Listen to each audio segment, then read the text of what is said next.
Всем добрый и прекраснейший вечер. Смотрите, какой шашлычок мы сделали, и сегодня мы его будем кушать. Кстати, я хотел сказать, что также мы продаем маринад, поэтому, если что, обращайтесь. Капец, смотрите, как сочно, мощно, вкусно. Мы сегодня заслуженно отмечаем еще раз нашу серебряную кнопочку. Ай-яй-яй, кто там на Бакиханова? Не приходите, мы сейчас будем кушать шашлык.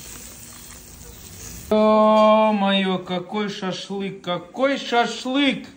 Вот такой маринад можно заказать на доставочку. Ну или приехать забрать самим.